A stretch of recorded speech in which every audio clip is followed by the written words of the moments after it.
네, 좀처럼 실마리가 잡히지 않는 대한민국입니다. 유일하게 국가의 원로로서 쓴소리 해주고 계십니다. 박찬종 변호사님 모셨습니다. 어서 오십시오. 네, 안녕하십니까. 지금 국민의힘 전당대회가 분위기가 조금씩 뜨거워지고 있습니다. 어떻게 보고 계십니까? 우선 국민의힘 전당대회가 3월 초에 있게 되는데 네. 그때까지 이제 당 대표 후보로 나선 사람들이 뉴스에 이게 초점이 되어 있고 네. 그 이런저런 뭐 작은 소용돌이지 네. 작은 파란이 이렇게 일고 있는데 그에 대해서 제 얘기를 말씀드리기 전에 대전제로 네. 이게 집권당의 경우에 대통령과 당의 책임자가 김영삼, 김대중 대통령 때까지는 대통령이 당의 총재였어요. 예. 그 뒤에 뭐 이런저런 이유로 변경이 돼가 이걸 분리해라 그랬거든요. 네. 그 분리해가지고 오는 이 부작용이 저는 지금 엄청나다고 생각합니다. 예. 그 예를 들면 박근혜 대통령은 이 분리해갖고 이게 균열이 오기 시작해 결국 탄핵 결국 사태까지 탄핵됐죠. 예. 와버렸단 말이에요. 이게 균열 상태에 감정적 싸움도 개재하게 되고 네. 그러니까 우리 헌법에 의하면 이게 정당 제도 대표가 누가 되느냐 하는 데 대해서는 이게 확정적으로 지시한 게 없어요. 네. 그냥 포괄적으로 각 정당이 알아서 정당의 이 체질에 맞게끔 제도를 만들면 되게 되어 있다고. 네. 그러니까 큰 틀은 정당의 조직 목적은 민주적이어야 된다는 거 하고 그렇죠. 그다음에 국민의 정치 의사를 수렴하는 필요한 조직이어야 된다는 거. 이 두 가지에 맞추어서 본다면 대통령이 집권당 총재나 대표를 맡는 경우 분리한 경우 이게 지금 이제 장단점이 드러났기 때문에 네. 그러니까 이번 전당대회를 앞두고 이걸 개혁하자 소리는 지금 할 개재가 안 되고 네. 이 고비를 넘기고 나서 중장기 숙제로 정치개혁의 과제로 이걸 다루어야 된다. 예. 그러니까 현행제도 저는 불만이다. 네. 이런저런 이유로 불만이다. 그러니까 시끄러우니까. 그럼요. 그러니까. 부작용이 너무 많습니다. 네. 이런 전제를 두고 시청자 여러분들에게 제 의견을 말씀드리겠습니다. 네. 지금 이 상태대로 3월 초 전당대회를 맡게 되면 그 핵심은 대표 자리인데 네. 그 대표가 앞으로 해야 할 절체절명의 과제가 1년 3개월 뒤 그 3월 초에 전당대회가 있다고 한다면 1년 1개월 뒤에 있을 다음 국회의원 총선거에 반드시 과반수를 획득해야 된다. 네. 이게 절체절명의 과제예요. 과반수를 획득하지 못했을 때 오는 일은 상상만 해도 참극이 벌어질 수 있다. 그럼요. 윤석열 정권의 참 근본에 대해서 근본이 흔들리게 된다. 맞습니다.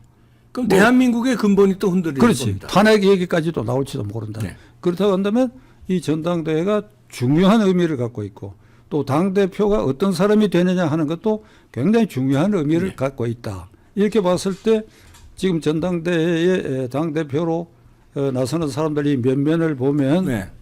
올망졸망하고 고만고만하고 그러네요. 그리고 티격태격하고 네. 그래가지고 생산되는 대표가 그게 과단성 있게 이 총선거의 공천을 유효하게 수립하게 지휘하겠냐 하는 데 대해서 회의감을 가질 수밖에 없어요. 네. 우선 몇 사람 제가 인심을 잃을 각오를 하고 네. 인심을 잃을 각오를 하고 몇 사람에 대한 평가를 하려고 합니다. 네. 유승민 이건 뭐 전 원내대표. 예.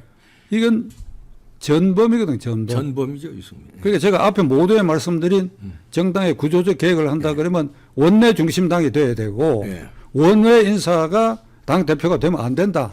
이 말은 내가 이제 생각하고 얘기를 한 건데 하여간 그 이준석 파동 나고 유승민 파동을 봤잖아요. 네. 이준석 국회의원이 아닌 3번 떨어진 사람이 대표가 돼가지고 어떤 일을 벌였어요. 그러니까 이 정당 근본 개혁은 아까 제가 말씀드린 것처럼 이게 정말 깊이 생각해봐야 되는데 자가 어떻든 현행 이 제도 아래서 유승민 전쟁 범죄자거든. 전쟁 범죄자. 그 뭐 입후보하는 거 자유지요. 그런데 궁시렁 한다고 뒷전에 앉아가지고 궁시렁 정도 룰을 왜 이렇게 바꾸느냐 궁시렁 해. 네. 내가 또 딴질 겁니다. 내가 유승민 입장이라도 이 룰을 왜 갑자기 바꾸느냐 이렇게 말할 수 있죠. 네. 그런데 궁시렁거리지 마라 이 말이야. 네. 전면에 나서서 얘기하라 이거야. 시비를 분명히 얘기하라 이거야. 근데 이거 분명히 못하는 게 전쟁 범죄자니까 어떻게 하겠어? 전쟁 범죄 전과가 있는데, 윤석열 낙선하기를 바란 사람 아니요. 그렇죠. 예. 그러니까 궁시렁거리기만 한다고. 그 유승민이가 지금 궁시렁궁시렁하고 있지. 그다음에 나경원 전 원내대표는 이게 참 민망한 표현이 될지 모르겠으나 왜 그 자꾸 나불나불대? 좀 묵직하게 행동을 해야지. 저출산 고령화 대책위 부위원장 장관급 예. 위원장은 대통령 그걸 안 맡았어야지. 그렇죠. 안 맡았어야지. 비상근이라도 그 거마비가 나오고 장관급 대우를 안 맡았어야지. 그리고 맡았다면 맡아 있는 동안에 부위원장답게 행동을 해야지. 저 헝가리에서 뭐 한다고 하는 저출산 대책 신혼부부가 결혼했을 때 4천만 원. 안고 있는 부채를 아이 낳는 수에 따라서 탕감해 준다 하는 이 헝가리식 방식을 이걸 불쑥 발표를 했단 말이죠. 예. 이거 그렇게 발표할 일이 아니지. 이게 예산 뒷받침이 돼야 될 일이니까. 정부하고 상의를 했어야죠. 그러면 관계 부처 있잖아요. 그러니까 청소년 가족부도 있고 보건복지부도 있고 있잖아요. 예. 그럼 그런데 인원을 하고 그리고 저출산 대책위 위원회를 한 흔적도 없어. 그래가지고 어떤 안을 만들면 직속 상관인 위원장 대통령의 재결을 받고 발표할 일이거든. 그렇죠. 이걸 그냥 불쑥 발표했다고. 그 불쑥 발표한 동기를 내가 추정컨대는 이다가 이제 당대표도 나가는데 이런 일로 정책에 대해서도 내가 한가닥 한다고 하는 거 좀 보여주는 식이죠. 그게 마음이 급해가지고 그걸 불쑥 했다 이 말이야. 그러면 대통령실이 기분 나쁠 수밖에 없지요. 그게 예. 기분 나쁠 수밖에 없지요. 네. 그러니까 담당 사회수석 안상훈 박사가 나서가지고 이건 정부 정책하고 어긋나는 것이고 더 인원해야 된다고 이러니까 면박하는 것처럼 보이고 그러니까 그 부분에 있어서 발단은 나경원 원내대표 그렇게 행동하면 안 되지. 그게 좀 묵직한 감을 둬야지. 묵직한 감. 그동안에 선거 몇 번 떨어졌어. 서울시장 보궐선거, 당대표 선거, 국회의원 선거 계속 떨어진 사람이 말이야. 마음이 급해가지고 나불나불 돼가지고 결국은 이게 용산하고 이렇게 부딪혀서 피해는 대통령이 본 거죠. 예, 그러네요. 피해는 대통령이 봤죠, 결국. 예. 그러면 이제 대통령 그런 게 있더라도 그냥 가만히 있었고 나는 이 대표 선거에 개입하지 않겠다 아주 이래버렸으면 좋겠는데 예. 그거 안 그러고 그러다 보니까 이게 지금 앙금으로 파란이 일고 있다.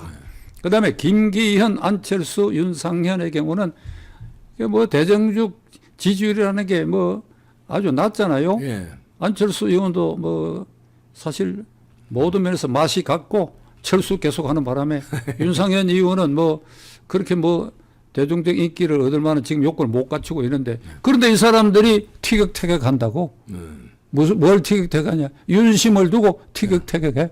김기현 의원은 장제원하고 손을 잡아가지고 장김 세력이라니까 윤상현은 김치 담느냐 뭐 이렇게 얘기를 하고 안철수 의원도 거기에 뭐 입지를 해가지고 요거 티격태격하고 있다. 예. 자 올망졸망 고만고만한 사람들이 옹기종기 모여가지고 옹기종기 모여서 궁시렁궁시렁 나불나불 티격태격하는 이 전당대회가 어찌 국민의 이 상태로 가면 관심을 끌고 그게 그중에서 선출되는 대표에 대해서 큰 기대를 할 수 있겠느냐.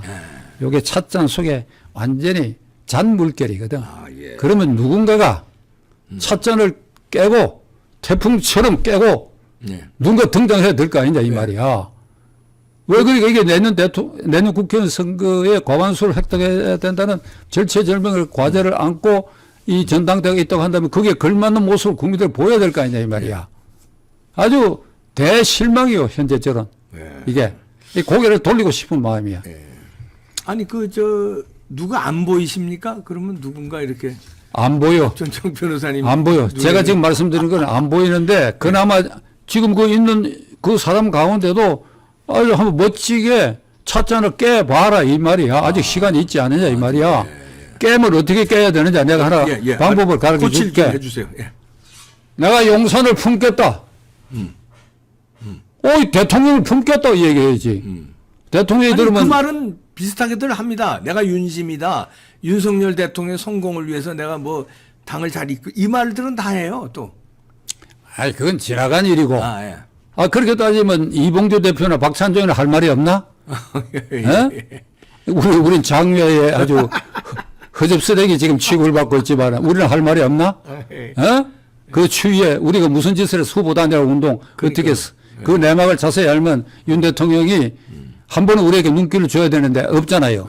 그러니까 내가 말하는 건 지금 이렇게 등장한 사람들 가운데서라도 용산을 품는다는 뜻은 뭐 대통령 선거에 내가 어떻게 기여했다 이게 아니고 그만큼 큰 포부를 갖고 내가 이 총선거를 지휘하겠다. 그러니까 주요 정책에 대해서는 내가 대통령실에 과감한 정책도 건의하겠다. 이런 자세라 해야 되지. 요렇게 눈치 보고 요렇게 눈치 보고 그렇게 되면 결국 공천에도 용산 눈치 보고 그런 또 공천이 될 가능성도 있지요. 그렇죠. 그러니까 제가 하는 소리예요.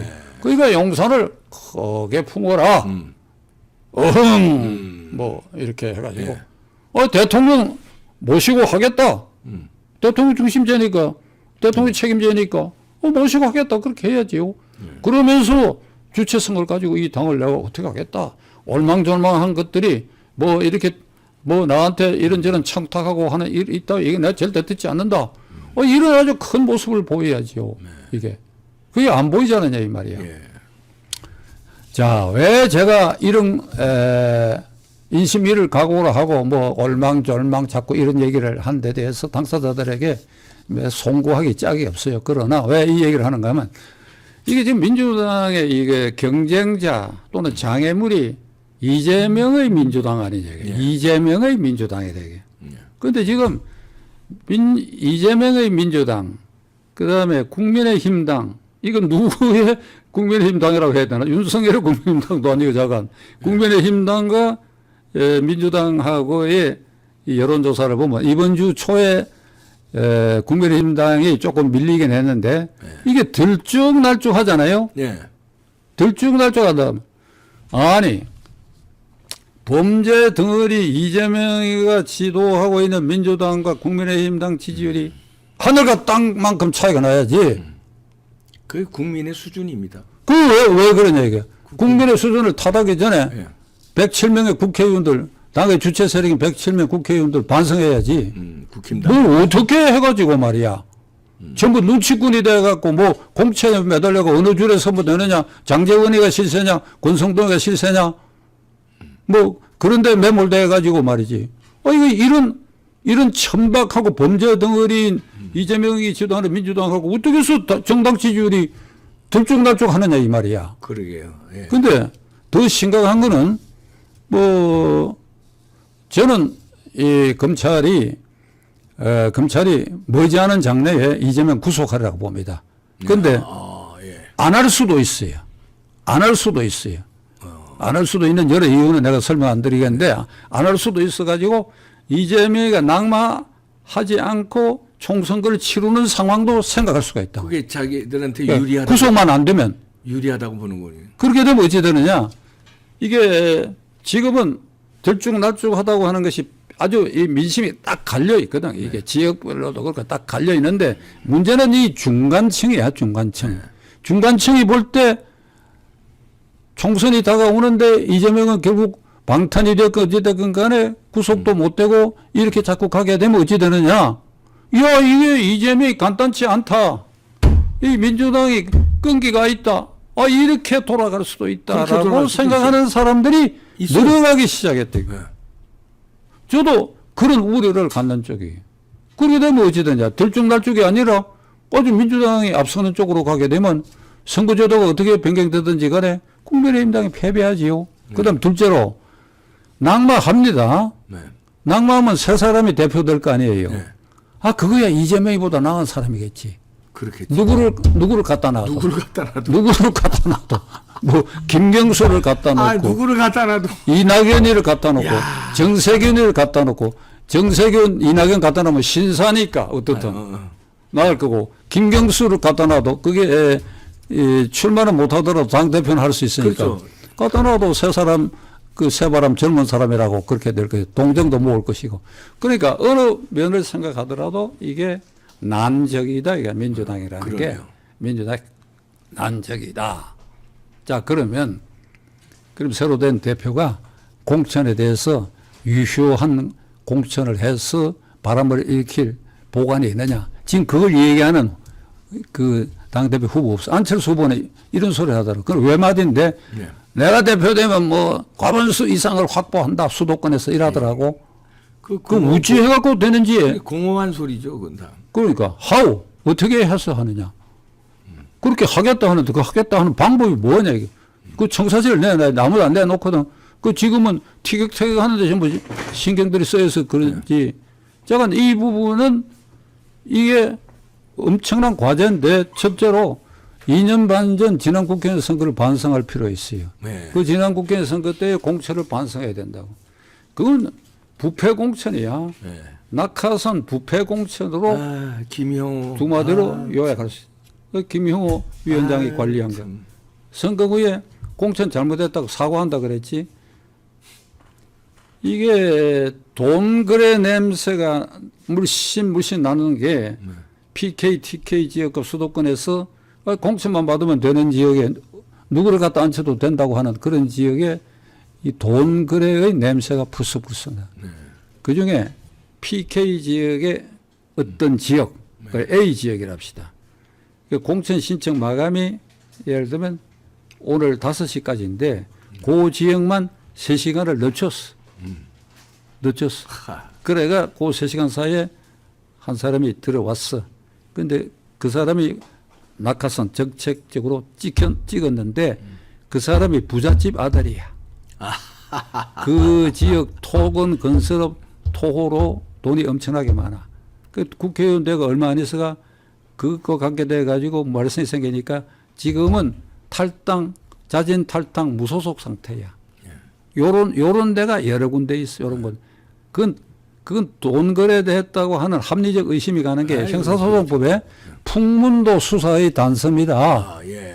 풍문도 수사의 단서예요. 신문 기사 얼마나 충분히 합리적 의심이 드는 거는 수사의 단서인데 이게 수도권에도 그런 일이 있고 이게 손을 봐야 되는데 지금 그거 누가 손을 보려고 결단을 하겠어요, 그게? 그러니까 이번 이 공천은 중대선거가 됐건 소선거가 됐건 그 해당 지역에 연고도 있고 깨끗하고 능력도 있고 참신하고 뭐 그런 사람이 어떤 사람이냐. 반드시 젊은 사람이 깨끗한 건 아니죠. 그럼요. 그다음에 이준석이 보세요. 젊기 때문에 깨끗할 수도 있는데 그러면 늙었다고 다 썩었느냐. 그것도 아니지. 그것도 아니죠. 예. 지금 고령화 시대니까 내가 생각한 데는 2, 3, 4, 5, 6, 70대 뭐 80대 공천하다 소리는 안 하겠네. 내가 80대니까. 공천위원장 하시면 잘하실 것 같은데요. 공천위원장 맡겨주시면 우리 박찬종 이봉규 대표가 지금 오래전에도 그런 소리를 네. 했는데 비상대책위원장을 맡거나 공천위원장. 날 시키지 않아. 참 미치겠네. 내가 해도 자신이 없는 게 아니요, 잘하실 거예요. 아니 내가 해도 자신 없는 게 윤심을 두고 티격태격하고 자기들끼리 올망졸망한 사람들끼리 막 공격을 해대 뭐 내가 그걸 어떻게 감당하겠노. 자 그렇고 그러니까 각 세대별로 깨끗하고 정직하고 능력 있는 사람 제발 지방 토호 이 점은 어떤 유력 평론가가 계속 얘기하는 게 있다고. 이 지방 토호들이 이걸 망쳐놨다 공천을. 예? 그러니까 이게 쭉 이름 들어보면 이미 그 지역의 평가가 다 나와 있는데 예를 들면 아주 냉혹하게 얘기할게. 어차피 인심 잃은 김에 부산 지역의 국회의원 거의 태반은 그 지역 유권자들이 손사래를 쳐. 그렇다고 그러더라고요. 경북 대구도 그렇고. 예. 예. 이 수도권에 된 사람들도 그게 뭐 그냥 공짜로 돼서 그런지 말이야. 그러니까 그렇다고 그러더라고요. 자 이제 결론을 내려야 되겠는데 제가 인심위를 얘기를 많이 했어요. 특정인을 검증해갖고 이게 제 와이프가 들으면 저를 이제 엄청 나무랄 거예요. 사람을 뭐 올망졸망하다느니 고만고만하다느니 티격태격한다느니 들쭉날쭉한다느니 이런 말을 써가지고 그 우리 한국의 고유한 말로 그 아름다운 말입니다. 그럼요. 뭐 아름다운 말을 아름답게 잘 표현하셨는데요. 뭐 얼마나 정말하네. 뭐 그러니까 이 전당대에 우선 나선 사람들 그리고 먼저 대통령실이 개입한다는 흔적 보이지 마요. 그리고 장제원 의원같이 아주 윤 핵관으로 낙인 찍힌 사람들도 나서지 말고 그냥 지금 나선 사람들 그냥 맡겨놔봐. 맡겨놔봐. 그냥 맡겨놔고 둘째로 지금 여러분들 내가 거명한 여러분들 아주 각오를 단단히 하고 군자 표변해봐. 표변이 털갈이 할 때 이쁘게 변하는 그걸 표변이라고 하거든요. 네. 그 공자가 한 말이 있어. 군자는 언제든지 좋게 변할 수 있으니까 한번 그래 깡단히 있게 그게 변화 가지고 이 전당대회에 국민의 관심을 끌도록 네. 한번 얘기하는 것으로 결론을 내리겠습니다. 네. 지금 잘 알아들으셔야 됩니다. 지금 당권 주자로 나서신 분들 얼망졸망하고 티격태격 하지 말고 표변해서 지금이라도 변신해서 시간은 충분하다. 국가를 위하고 당을 위해서 그리고 윤석열 정부의 성공을 위해서 표변하시기 바랍니다. 박찬정 변호사님이셨습니다. 고맙습니다.